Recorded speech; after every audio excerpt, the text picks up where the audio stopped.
ونصلی علی رسولہ الکریم اما بعد۔ محترم علماء کرام، معزز سامعین و ناظرین اور اسلامی خواتین، میرے ذمے 30واں پارہ ہے۔ اس پارے میں مکمل 37 صورتیں ہیں۔ ان 37 صورتوں میں 2 صورتیں مدنی ہیں،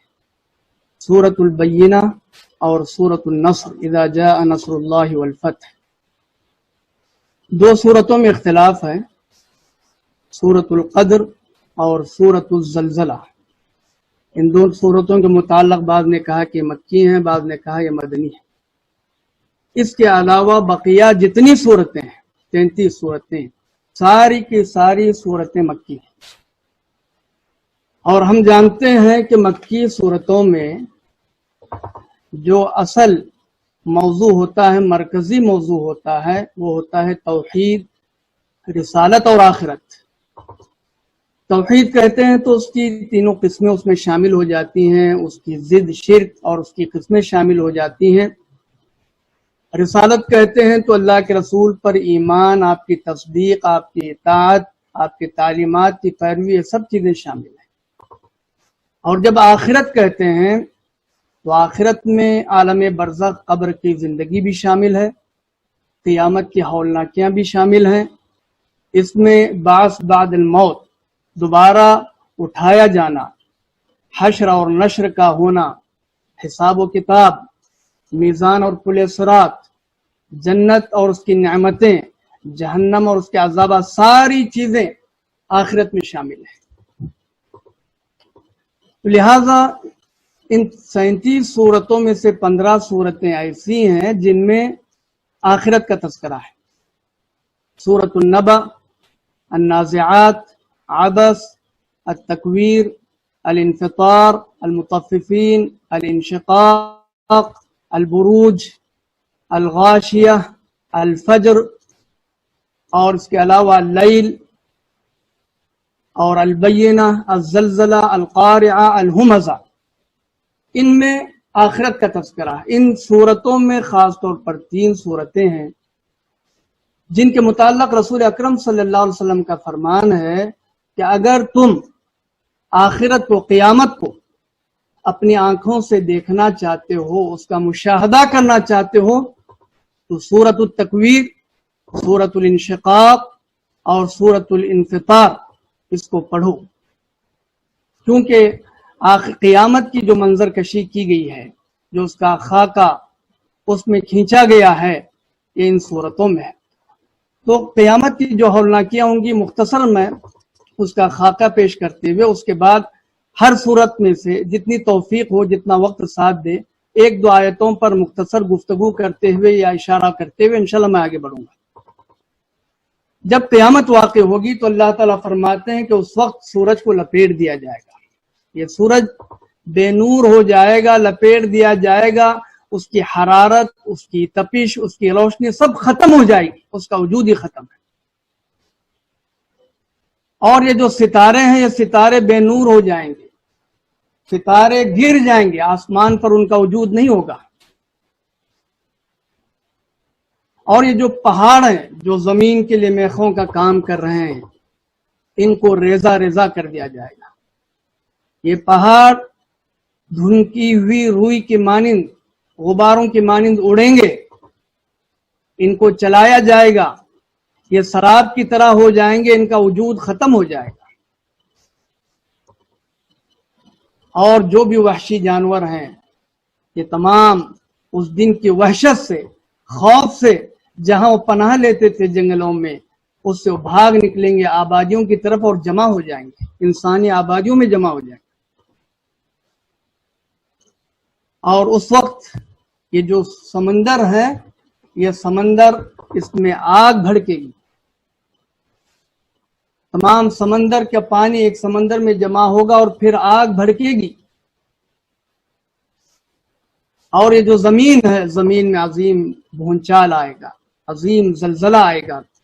زمین سارے خزانوں کو، سارے مردوں کو باہر نکال کر پھینک دے گی، وہ خالی ہو جائے گی۔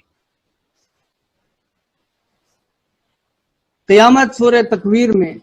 وقوع قیامت سے پہلے جو 6 حادثات ہیں اس کا تذکرہ ہے، اور وقوع قیامت کے بعد جو 6 حادثات ہوں گے اس کا تذکرہ ہے۔ تو غرض یہ کائنات کا نظام درہم برہم ہو جائے گا۔ یہ عظیم مخلوقات جو اپنی جسامت میں، جو اپنی حجم میں، جو اپنی قوت میں اتنے عظیم ہیں، تہس نہس ہو جائیں گے، نیست و نابود ہو جائیں گے، ان کا وجود ختم ہو جائے گا، آسمان اور زمین بدل دیے جائیں گے۔ اور انسانوں کی کیا کیفیت ہوگی؟ انسان اور جن ان کو قبروں سے نکالا جائے گا، اور محشر بپا ہوگا، سارے لوگ محشر کے میدان میں جمع ہوں گے۔ اللہ رب العالمین اپنے جاہ و جلال اور عظمت و جبروت کے ساتھ فیصلے کے لیے آئے گا، فرشتے صف در صف کھڑے کیے جائیں گے، جہنم کو لایا جائے گا، 70,000 اس کو لگامیں ہوں گی، ہر لگام کو 70,000 فرشتے پکڑے ہوئے ہوں گے، عرش کے بائیں جانب جہنم ہوگی، اور ہر کوئی دیکھ کر خوف زدہ ہو جائے گا۔ تو اس کے بعد اللہ رب العالمین فیصلہ کرے گا، جس کے میزان میں، ترازو میں جس کے اعمال وزنی ہوں گے وہ کامیاب ہو جائے گا، جس کے اعمال ہلکے ہوں گے وہ ناکام و نامراد ہوگا، اس کا ٹھکانہ جہنم ہوگا۔ جس کے دائیں ہاتھ میں نام اعمال دیا جائے گا وہ خوش و خرم ہوگا، اور جس کے پیٹھ پیچھے یا بائیں ہاتھ میں نام اعمال دیا جائے گا وہ ناکام ہوگا، نامراد ہوگا، غمگین ہوگا، اس کے چہرے پر سیاہی ہوگی، ذلت و رسوائی ہوگی۔ تو غرض یہ قیامت کا ایک مختصر سا خاکہ میں نے پیش کیا ہے۔ اب اس کے بعد باری باری صورتوں کے لحاظ سے 1-2 آیتوں پر میں روشنی ڈالتے جاتا ہوں۔ سورۃ النبا، اس کا آغاز ہی قیامت کے متعلق ہوتا ہے۔ النبأ العظیم، النبأ العظیم سے بعض مفسرین نے قرآن مجید لیا ہے، اور بعض مفسرین نے اس سے مراد قیامت لیا ہے۔ اللہ رب العالمین نے فرمایا کافروں سے کہ جس کا تم مذاق اڑاتے ہو، جس کو تم نہیں مانتے ہو، جس کا تم انکار کرتے ہو، چاہے تم مانو یا نہ مانو، تم تصدیق کرو یا نہ کرو، تمہیں سچ لگے یا جھوٹ لگے، اور تمہارا اس پر ایمان ہو یا نہ ہو، یہ قیامت واقع ہو کر رہے گی اپنے وقت مقررہ پر۔ ان یوم الفصل کان میقاتا، اس کے لیے ایک وقت مقرر ہے۔ اللہ رب العالمین نے فرمایا کہ اس کے متعلق وہ جان لیں گے، کلا سیعلمون ثم کلا سیعلمون، انہیں علم ہوگا، جان لیں گے، مانے یا نہ مانے، لیکن یہ ہوگا اور پتہ چلے گا۔ سورۃ النبا کے آخر میں اللہ رب العالمین نے فرمایا انا انذرناکم عذابا قریبا یوم ینظر المرء ما قدمت یداہ ویقول الکافر یا لیتنی کنت ترابا۔ اللہ رب العالمین انصاف کی خاطر سارے جانوروں کو اور حیوانات کو بھی جمع کرے گا، ان کے درمیان جو ظلم ہوا ہوگا وہاں انصاف دلایا جائے گا۔ ایک سینگ والی بکری یا جانور بے سینگ والے جانور پر ظلم کیا ہوگا تو وہاں حق دلایا جائے گا، پھر جانوروں سے کہا جائے گا کہ تم سب مٹی ہو جاؤ۔ کافر وہ اس وقت تمنا کرے گا، وَيَقُولُ الْكَافِرُ يَا لَيْتَنِي كُنْتُ تُرَابًا، کاش میں بھی جانور ہوتا، کاش میں بھی مٹی کیا گیا ہوتا۔ تو یہ اس کی تمنا کام نہیں دے گی۔ سورۃ النازعات میں اللہ رب العالمین نے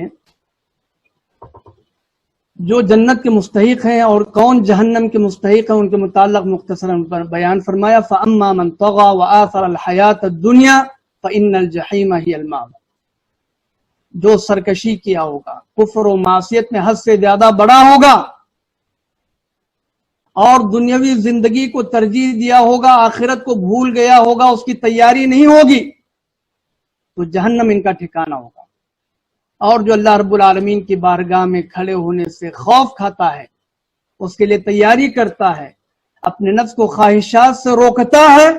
تو جنت اس کا ٹھکانہ ہوگا۔ سورہ عبس میں اس کی ابتدائی آیات میں اللہ رب العالمین نے ایک نابینا صحابی عبداللہ ابن ام مکتوم رضی اللہ تعالیٰ عنہ ان کی اہمیت کو بیان کیا ہے۔ رسول اکرم صلی اللہ علیہ وسلم کو اس میں تنبیہ ہے، اور جانتے ہیں کہ اللہ کے رسول صلی اللہ علیہ وسلم بڑے حریص تھے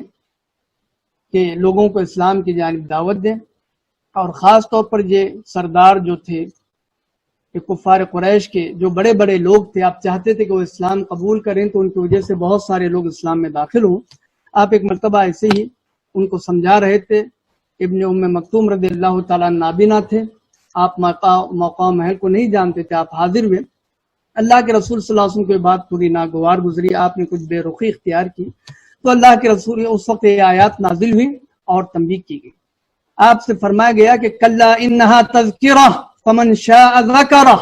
یہ تو نصیحت ہے، جو اعراض کر رہا ہے، تکبر کر رہا ہے، جو انکار کر رہا ہے،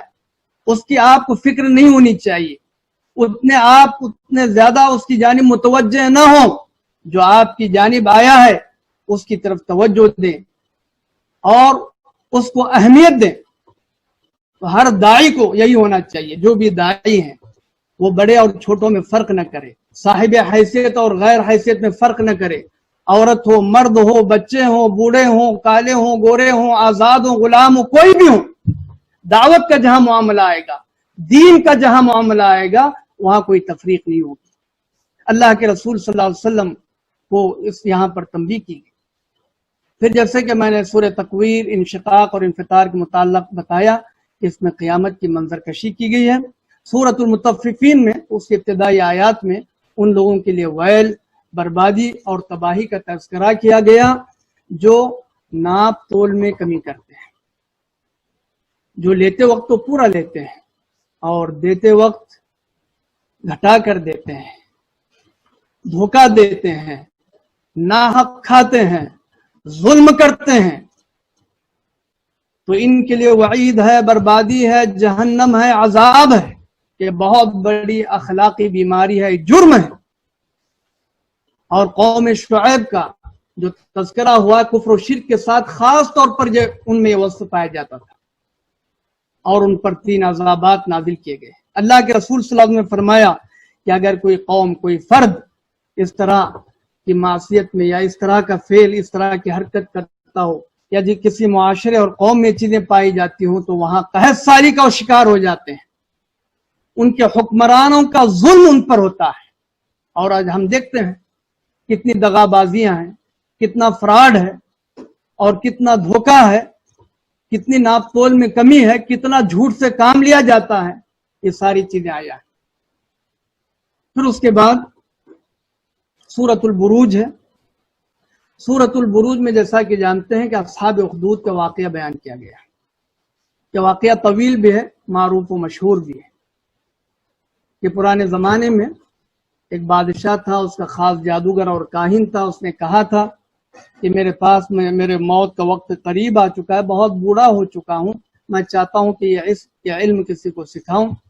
بادشاہ نے ایک ذہین بچے کو متعین کیا، جب وہ سیکھنے جاتا تو راہب راستے میں درمیان میں ہوتا، اس سے سیکھتا۔ ایک مرتبہ کرنا ہوا کہ کوئی زہریلا بڑا سانپ یا کوئی بڑا جانور، درندہ لوگوں کے راستے میں آ بیٹھا، جس کی وجہ سے لوگوں کا آنا جانا مشکل ہو گیا۔ اس نے کہا کہ آج میں آزما لیتا ہوں کہ کون سچا ہے، اور اس نے کہا کہ اللہ تعالیٰ اگر راہب کا دین سچا ہے، اس کی تعلیمات سچی ہیں، تو یہ پتھر میں جو مار رہا ہوں اس کو ہلاک کر دے تاکہ مشکل ختم ہو جائے، دور ہو جائے۔ یہ کہہ کر اس نے پتھر مارا، وہ جانور مر گیا یا چلا گیا۔ تو اس کے بعد یہ بات مشہور ہو گئی، اور وہ بچے کا معمول تھا کہ جو مادرزاد اندھے ہوتے، کوڑی ہوتے، بڑی بڑی بیماری کے لوگ ہوتے، ان کو اللہ کے حکم سے اس شرط پر وہ اچھا کرتا تھا کہ اللہ پر ایمان لائے، وہ دعا کر دیتا، اللہ تعالیٰ شفا دیتا۔ اسی طرح بادشاہ کا مصاحب تھا، مشیر تھا، وہ مادرزاد اندھا تھا، اس کو شفا ملی، اس نے ایمان لایا۔ پھر یہ معاملہ بادشاہ تک پہنچا، تو جو بھی ایمان لائے تھے راہب، اس کو قتل کیا گیا کیونکہ وہ دین سے باز نہیں آیا۔ وہ مصاحب جو مشیر تھا وہ بھی دین سے باز نہیں آیا، اس کو بھی آرے سے چیر دیا گیا۔ بچے کے متعلق بادشاہ نے کہا کہ پہاڑ کی چوٹی پر لے جائیں، وہاں سے اس کو پھینک دے، اگر یہ دین سے باز آتا ہے تو کوئی حرج نہیں۔ تو جو لے گئے وہ ہلاک ہو گئے، کشتی میں ڈبونے کے لیے جو لے گئے، پانی میں ڈبونے کے لیے کشتی میں بٹھا کر وہ ہلاک ہو گئے۔ خود بچے نے ایک نسخہ، ایک طریقہ بتایا، ایک میدان میں جمع کریں اور میرے رب کا نام لے کر مجھے تیر مارے، میں ہلاک ہو جاؤں گا، جس کی وجہ سے سارے لوگ مسلمان ہو گئے۔ دیکھیں بادشاہ نے کوشش کی، جس کو ہلاک کرنا چاہیں، کوئی نقصان پہنچانا چاہیں، وقت کا کتنا بڑا ظالم ہو، جابر ہو، چاہے جتنا بڑا سرکش ہو، کوئی بھی ہو، کسی بندے کو نقصان نہیں پہنچا سکتے، کسی کی موت نہیں لے سکتے۔ ہر ایک کی موت کا ایک وقت مقرر ہے، کہاں آنی ہے، کیسی آنی ہے، کب آنی ہے۔ تو لہذا اتنا بڑا ظالم اور جابر ہوتے ہوئے بھی تو ہمارا یہ ایمان مضبوط ہونا چاہیے کہ تمام چیزیں اللہ رب العالمین کے ہاتھ میں ہے، تمام اختیارات اس کے ہاتھ میں ہے، ہر چیز کا کنٹرول اس کے ہاتھ میں ہے۔ ہمیں اللہ رب العالمین کی جانب متوجہ ہونا چاہیے، اس سے خاص تعلق لگانا چاہیے، کیونکہ مصیبتوں کا ڈالنے والا بھی وہی ہے، اس کو ختم کرنے والا بھی وہی ہے۔ پھر آگے سورہ طارق ہے۔ سورہ طارق میں جو کفار کو تعجب تھا کہ جب ہم دفن کیے جائیں گے، سڑ گل جائیں گے، ہڈی ہو جائیں گے، تو دوبارہ کیسے زندہ کیے جائیں گے؟ اللہ رب العالمین نے فرمایا فَلْيَنظُرِ الْإِنسَانُ مِمَّا خُلِقَ مِن مَّاءٍ دَافِقٍ۔ انسان اپنی تخلیق پر غور کر لے، کیسے پیدا کیا گیا؟ ایک حقیر نطفے سے اس کی پیدائش ہوئی، اور اس کے بعد وہ انسان بنا، پھر وہ مر گیا، تو اللہ تعالیٰ اس کو دوبارہ لوٹانے پر کیوں قادر نہیں ہے؟ جبکہ یہاں کوئی چیز نہیں تھی، حقیر قطرہ کا پانی تھا، پیدا کیا گیا، تو جو ہڈیاں ہیں اس میں اللہ رب العالمین گوشت پوست پیدا کر کے جان کیسے نہیں ڈال سکتا ہے؟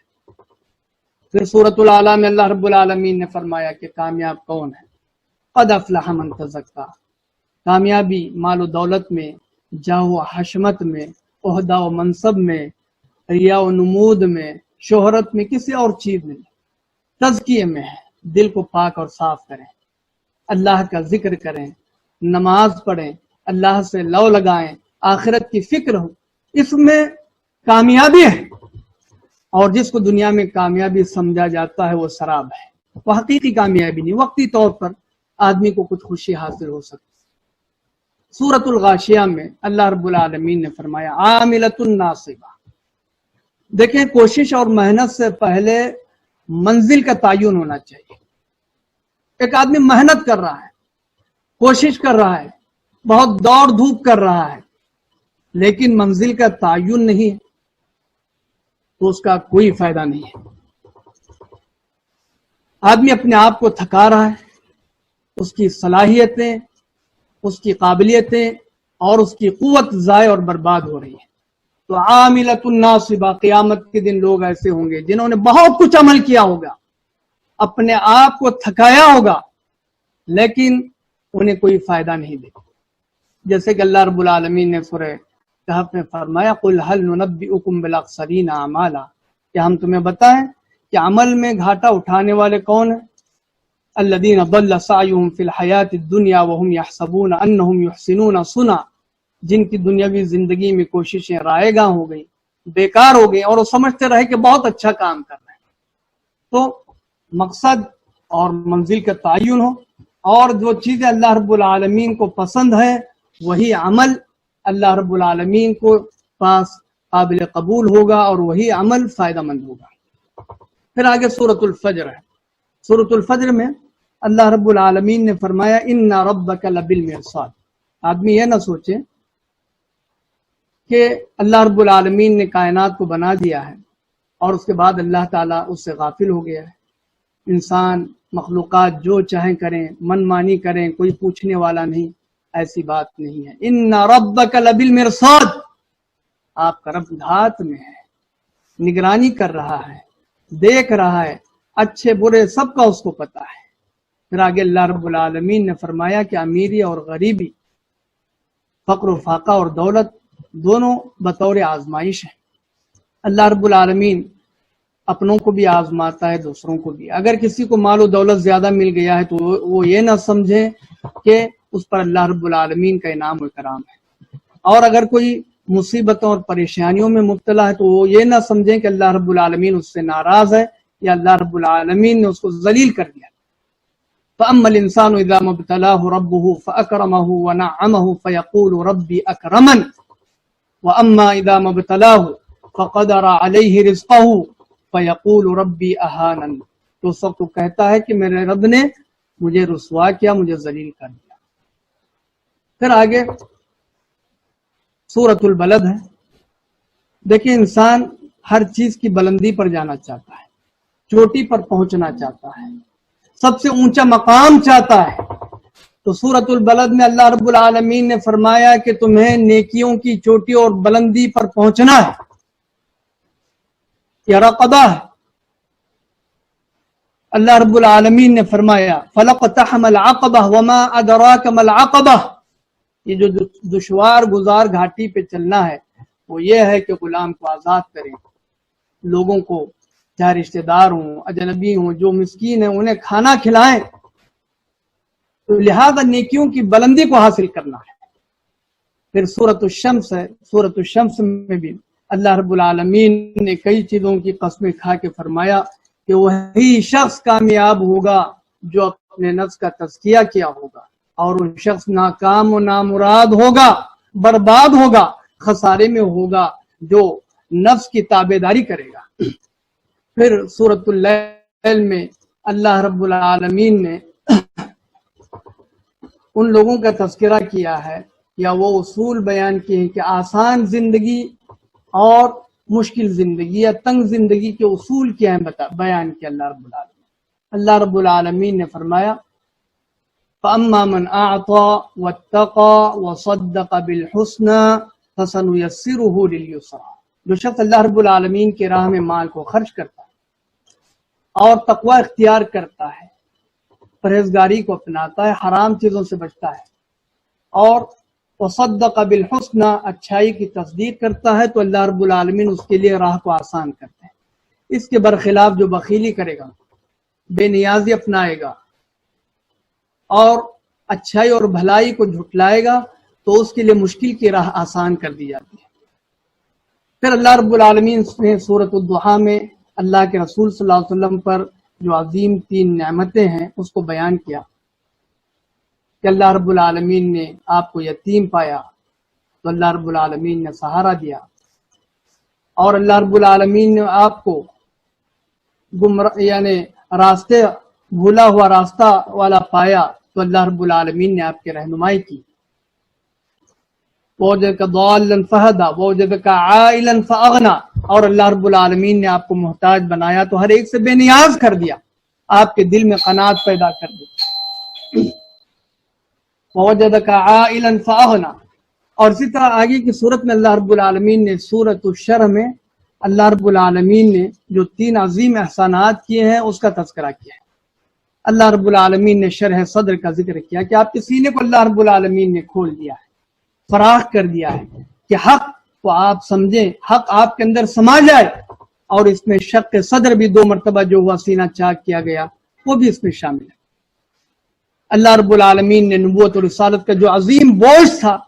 جو اس کو ہلکا کیا اس کا بھی تذکرہ کیا، اور اللہ رب العالمین نے آپ کے ذکر کو، آپ کے نام کو جو بلند کیا اس کا بھی تذکرہ کیا ہے کہ اللہ کے ساتھ آپ کا بھی ذکر ہوتا ہے، آپ کا نام لیا جاتا ہے، چاہے نماز ہو، چاہے اذان ہو، اور اس کے علاوہ اگلے صحیفوں، اگلی کتابوں میں آپ کا تذکرہ ہے، آپ کی صفات ہے، فرشتوں میں آپ کا ذکر خیر ہے، آپ کی اطاعت کو اللہ رب العالمین نے اللہ رب العالمین کی اطاعت قرار دیا۔ پھر اس کے بعد سورۃ التین میں آخری آیت میں اللہ رب العالمین فرماتے ہیں الیس اللہ بأحکم الحاکمین، کہ اللہ تعالیٰ حکم الحاکمین نہیں، تو اس کے یعنی حکم الحاکمین ہونے کا نتیجہ ہے کہ جس کی بنا اللہ رب العالمین قیامت کو قائم کرے گا، اور دنیا میں جن پر ظلم ہوا ہے اور جو برے عمل والے ہیں ان کو، ظالموں کو اور برائی کرنے والوں کو، کفر و شرک کرنے والوں کو ان کی سزا دے گا، اور نیک عمل کرنے والوں کو اللہ رب العالمین اچھا انعام دے گا۔ پھر اس کے بعد سورۃ العلق ہے، جیسے کہ ہم جانتے ہیں کہ اس کی ابتدائی آیت سب سے پہلے وحی کے طور پر نازل ہوئی، اور اس میں اللہ رب العالمین نے علم اور قلم کی اہمیت کو بیان کیا۔ اللہ رب العالمین نے سورۃ العلق میں علم اور قلم کی اہمیت کو بیان کیا ہے کہ اس کی کیا اہمیت ہے، اور گویا سورۃ العلق یہ ابتدائے وحی یا ابتدائے رسالت کا اس میں اشارہ ہے یا اس کے متعلق بیان کیا گیا ہے، اور سورۃ النصر جو ہے اذا جاء نصر اللہ، اس میں انتہائی رسالت کا اشارہ ہے کہ اللہ کے رسول صلی اللہ علیہ وسلم کے قرب موت کی جانب اس میں اشارہ کیا گیا ہے۔ اس کے بعد سورۃ البینہ ہے، سورۃ البینہ میں اللہ رب العالمین نے فرمایا کہ جو مومن ہیں، نیک عمل کرنے والے ہیں، مخلوق میں سب سے بہتر ہوا ہے۔ اور اسی لیے بعض علماء کہتے ہیں کہ جو مومن ہیں فرشتوں سے بھی زیادہ افضل ہے۔ بعض علماء نے اس سے دلیل پکڑی، اور کافروں کے متعلق اللہ رب العالمین نے فرمایا کہ کافر مخلوق میں سب سے بدترین ہے۔ پھر اللہ رب العالمین نے سورۃ الزلزلہ ہے جس میں اللہ رب العالمین نے فرمایا فَمَن يَعْمَلْ مِثْقَالَ ذَرَّةٍ خَيْرًا يَرَهُ، اگر ایک ذرے کے برابر بھی نیکی کا کام کیا ہوگا تو اس کا اجر پا لے گا،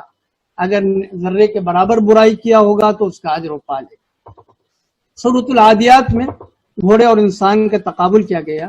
کہا گیا کہ دیکھو جو گھوڑا ہے جس کو تم کھلاتے ہو، جس کو تم پلاتے ہو، جو تمہاری بات مانتا ہے، تمہارے کہنے پر دشمنوں سے لڑتا ہے، اپنی جان دے دیتا ہے، اپنا خون بہاتا ہے، اور جب کہ تمہارے پاس عقل ہے، شعور ہے، سمجھ ہے، فہم ہے، ادراک ہے،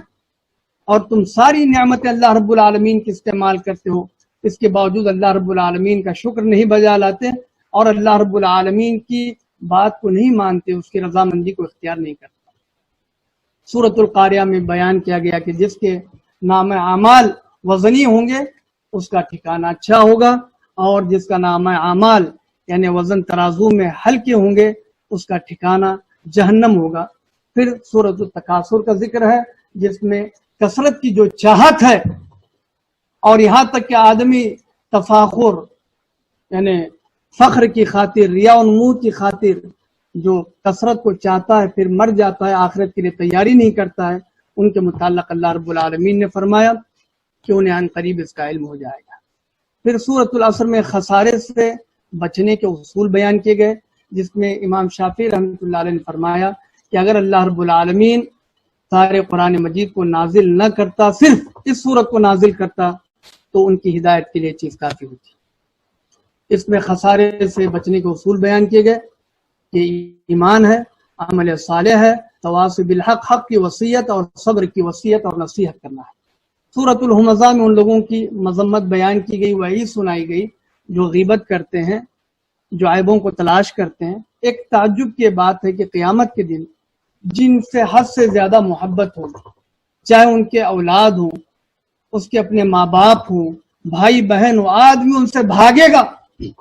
اور چاہتے ہوئے بھی انہیں ایک نیکی بھی نہ دے گا، لیکن جس کو نہیں چاہتا ہے، جس سے نفرت کرتا ہے، جس سے کراہت کرتا ہے،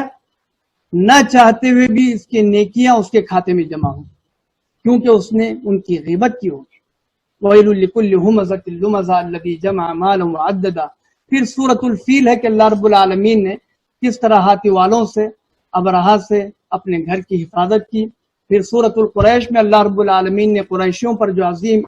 احسان ہے اس کو بتایا کہ اس گھر کے متولی ہونے کی بنا پر تمہیں ایک عزت ہے، تمہیں ایک مقام ہے، تمہیں ایک سیادت حاصل ہے، سرداری حاصل ہے، اور تمہارے قافلے جب جاتے ہیں، سفر کرتے ہیں، تو کوئی اس سے تعرض نہیں کرتا، کوئی اس سے لوٹتا نہیں، تمہاری جان، مال، عزت و آبرو سب محفوظ ہے۔ تو دین کا نام لے کر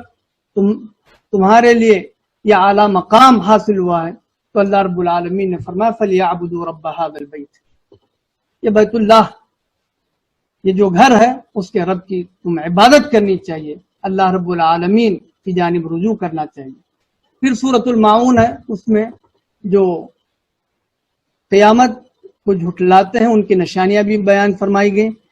کہ ایسے لوگ ہوتے ہیں کہ یتیم کو دھتکارتے ہیں، کھانا کھلانے پر ابھارتے نہیں ہیں، نمازوں کے متعلق سستی اپناتے ہیں، یہ سارے ان کے علامات بیان کی گئی۔ یتیموں کے متعلق اللہ کے رسول صلی اللہ علیہ وسلم نے فرمایا کہ جس گھر میں یتیموں کے ساتھ حسن سلوک ہوتا ہے وہ گھر بہترین گھر ہے، اور جس گھر میں یتیموں کے ساتھ بدترین سلوک ہوتا ہے وہ بدترین گھر ہے۔ پھر رسول اکرم صلی اللہ علیہ وسلم نے اپنی دونوں انگلیوں کو جمع کر کے بیان فرمایا کہ میں اور کافل یتیم دونوں اس طرح جنت میں ہیں۔ پھر سورۃ الکوثر ہے، کوثر کہتے ہیں خیر کثیر کو، اور کوثر کہا گیا ہے کہ جنت میں ایک نہر ہے جو اللہ کے رسول صلی اللہ علیہ وسلم کے لیے ایک حوض بھی بنایا گیا ہے جس کو حوض کوثر کہتے ہیں۔ جنت میں داخل ہونے سے پہلے مومن اس حوض سے پانی پئیں گے، تو آخر میں اللہ رب العالمین نے فرمایا کہ آپ کا دشمن وہی ابتر ہے، دم کٹا ہے، کیونکہ جب اللہ کے رسول صلی اللہ علیہ وسلم کی نرین اولاد کا انتقال ہو گیا تو وہ تانا دینے لگے کہ اب آپ کا نام لیوا کوئی نہیں ہوگا۔ تو اللہ رب العالمین نے فرمایا کہ آپ کے ذکر کو، نام کو ہم نے بلند کیا ہے، قیامت تک آپ کا نام لیا جائے گا، لیکن جو آپ کے دشمن ہیں ان کا نام و نشان ختم ہو جائے گا، وہ تاریخ کا ایک حصہ بن کر رہیں گے، لوگ لان تان کریں گے اور ان کا ذکر بھی ہوگا تو برائی کے ساتھ ان کا نام لیا جائے گا۔ تو پھر اس کے بعد سورۃ الکافرون ہے، اس کی کافی فضیلت ہے، اور ہم جانتے ہیں کہ اس میں جو لین دین یعنی دین کے معاملے میں جو مداہنت ہے اس سے منع کیا گیا ہے، کسی طرح کی مداہنت کو اپنایا نہیں جا سکتا، مصالحت کو اپنایا نہیں جا سکتا۔ اور اس کے بعد سورۃ النصر ہے، اذا جاء نصر اللہ والفتح۔ یہ سورت سب سے آخری سورت ہے جو اللہ کے رسول صلی اللہ علیہ وسلم پر نازل کی گئی۔ پھر فرمایا گیا کہ دیکھیں، نیکی کرنے کے بعد آپ آدمی یعنی غرور میں نہ آئے، عجب نہ ہو، کوئی اچھا کام کرتا ہے تو اس میں مگن نہ ہو، بلکہ نیکی کا کام کرنے کے بعد اللہ رب العالمین سے استغفار کرنا چاہیے۔ جس طرح گناہ کرنے کے بعد استغفار کرتے ہیں، نیکی کرنے کے بعد بھی استغفار آپ کو حکم دیا گیا۔ اذا جاء نصر اللہ والفتح ورأيت الناس يدخلون في دین اللہ افواجا فسبح بحمد ربک واستغفر، تسبیح بیان کریں، استغفار کریں۔ پھر سورۃ المسد میں ابو لہب اور اس کی بیوی کا کیا انجام ہوگا اس کا تذکرہ ہے۔ پھر سورۃ الاخلاص ہے، سورۃ الاخلاص میں اللہ رب العالمین کا تعارف کیا گیا ہے، کیونکہ مشرکین نے نسب نامہ جب پوچھا تھا تو یہ سورت نازل ہوئی تھی۔ یہ ایسا تعارف ہے کہ اللہ کی مخلوق میں کسی بھی مخلوق پر یہ فٹ نہیں ہو سکتا۔ یہ تعارف، قل هو اللہ احد اللہ الصمد لم یلد ولم یولد ولم یکن له کفوا احد، کہ اللہ کی مخلوق میں کسی بھی مخلوق پر یہ فٹ ہی نہیں کر سکتا، ایسا تعارف پیش کیا گیا ہے۔ اور اس کی کافی فضیلتیں، اس کو ثلث قرآن کہا گیا ہے۔ اس کے بعد قرآن مجید کی آخری دو صورتیں ہیں، سورۃ الفلق اور سورۃ الناس، جس کو معوذتان بھی کہا جاتا ہے۔ اور اللہ کے رسول صلی اللہ علیہ وسلم نے ان دو صورتوں کے متعلق فرمایا کہ مجھ پر ایسی آیتیں نازل ہوئی ہیں کہ اس کے مثل دوسری آیتیں نازل نہ ہوئی۔ پھر اللہ کے رسول صلی اللہ علیہ وسلم نے ابو حابس رضی اللہ تعالیٰ عنہ سے فرمایا تھا کہ کیا میں تمہیں تعویذ نہ بتاؤں جس کے ذریعے سے یعنی اللہ رب العالمین کی پناہ حاصل کی جا سکتی ہو؟ تو پھر اللہ کے رسول صلی اللہ علیہ وسلم نے دونوں صورتیں انہیں بتائی۔ اور اللہ کے رسول صلی اللہ علیہ وسلم کا معمول تھا کہ آپ انسانوں اور جنوں کی نظر بد سے پناہ مانگا کرتے تھے۔ تو جب یہ دو صورتیں نازل ہوئی تو اس کے بعد آپ ان کا اہتمام کرنے لگے، ان کو پڑھنے لگے۔ اور آپ کا معمول بھی تھا کہ سونے سے پہلے بھی آپ ان کو پڑھتے، سورہ اخلاص اور ان دونوں صورتوں کو اپنے جسم پر دم کیا کرتے اور مل لیا کرتے تھے۔ بہرحال اس میں اشارہ ہے کہ اللہ کے رسول، جیسا کہ مفسرین کہتے ہیں کہ اللہ کے رسول صلی اللہ علیہ وسلم پر لبید ابن عاصم نے جادو کیا تھا، یعنی جو کنگھی ہوتی ہے اس کے دندانے اور بال، دانت میں اس کی گرہیں باندھی گئی تھیں، گانٹ باندھی گئی تھی، موم کا ایک پتلا تھا اس میں سوئیاں چبو دی گئی تھی۔ اللہ کے رسول صلی اللہ علیہ وسلم کو ذاتی طور پر کچھ تکلیف محسوس ہوتی تھی۔ تو پھر اس کے بعد یہ آیات کریمہ نازل ہوئی۔ اللہ کے رسول صلی اللہ علیہ وسلم ایک ایک آیت جب پڑھتے جاتے تو ایک ایک گرہ کھلتے جاتی اور ایک ایک سوئی نکلتی جاتی۔ اس کے بعد جب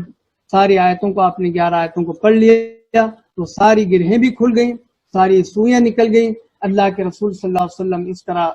آزاد ہو گئے، یعنی اس طرح محسوس کرنے لگے، اس طرح نشیط ہو گئے، گویا آپ کو بالکل آزاد کر دیا گیا اور قید سے۔ تو یہ سورۃ الناس ہو رہا ہے۔ تو بہرحال اس سورت میں اللہ رب العالمین نے یہ فرمایا ہے قل اعوذ برب الفلق من شر ما خلق ومن شر غاسق اذا وقب، یعنی رات کی تاریکی سے، کیونکہ اکثر گناہ رات ہی میں ہوتے ہیں، درندے ہوں، موذی جانور ہوں، جرائم پیشہ لوگ ہوں، رات ہی میں اکثر چیزیں ہوتی ہیں۔ رات کی تاریکی میں جو جرائم اور شرور ہوتے ہیں ان سے پناہ مانگی گئی۔ ومن شر ما خلق، مخلوق میں جو بھی برے ہیں ان سے، ومن شر غاسق اذا وقب ومن شر النفاثات فی العقد، جو جادو کا کام کرتے ہیں ان کے شر سے، حسد کرنے والوں کے شر سے، پھر آخری صورت میں اللہ رب العالمین نے فرمایا کہ جو وسواس اور خناس ہے شیطان، اللہ رب العالمین نے جس طرح اپنا تعارف کرایا تھا، دشمن کا تعارف کرایا کہ وہ زیادہ وسوسے ڈالتا ہے، اللہ کا جہاں ذکر ہوتا ہے بھاگ جاتا ہے، چاہے وہ جنوں میں سے ہوں یا انسانوں میں سے، جو بھی وسوسہ پیدا کرتے ہیں، برائی پر آمادہ کرتے ہیں، ان سے پناہ مانگنے کا حکم دیا گیا ہے۔ تو یہ مختصراً میں نے کچھ خلاصہ بیان کرنے کی کوشش کی ہے، یا بعض مضامین کو، بعض صورتوں کے بعض مضامین کو میں نے بیان کرنے کی کوشش کی ہے۔ خیر، روبرو جب ہوتا ہے تو بولنے کا ایک انداز الگ ہوتا ہے اور آن لائن میں ایک الگ انداز ہوتا ہے۔ بہرحال کوشش کی ہے، تو اس پر پورے قرآن مجید کے بعد مضامین کا آج اختتام ہوتا ہے۔ تو یہاں تک تو یہ بات ختم ہوگی قرآن مجید سے متعلق۔ البتہ جو چیز یہ سلسلہ اس مبارک مہینے میں ایک مبارک سلسلہ سید فتح شریف صاحب نے اور ان کے معاونین جیسے عبدالعفو صاحب ہیں، جنہوں نے جو زوم کا جو لنک ہے اس کو اس کے لیے وقف کر دیا، اسد اللہ بیگ صاحب ہیں، جو بھی معاونین ہیں، ایک بہت قابل اسوہ، قابل نمونہ انہوں نے ایک عمل جاری کیا، ایک شروع کیا، اور یقیناً یہ وقت کا صحیح استعمال تھا، صحیح مصرف تھا، لوگوں نے بہت زیادہ فائدہ اٹھایا اور اس سے علمی استفادہ ہوا، قرآن مجید کو کچھ سمجھنے اور اس کے کچھ معنی کو جاننے کا موقع ملا۔ قطر اور بیرون قطر کے جو علماء ہیں ان کو سننے، ان کو دیکھنے کا موقع ملا، قرآن مجید سے تعلق زیادہ کرنے، اس کو پڑھنے کا ایک شوق پیدا ہوا، حصول علم اور عمل کی ایک رغبت پیدا ہوئی۔ میری بیٹری تھوڑا ڈاؤن ہو رہی ہے جی۔ تو یہ جو چیز ہمارے احباب نے، ہمارے ساتھیوں نے، ہمارے بھائیوں نے جو اس کا سلسلہ جاری کیا، ایک منٹ میں بھی آتا ہوں۔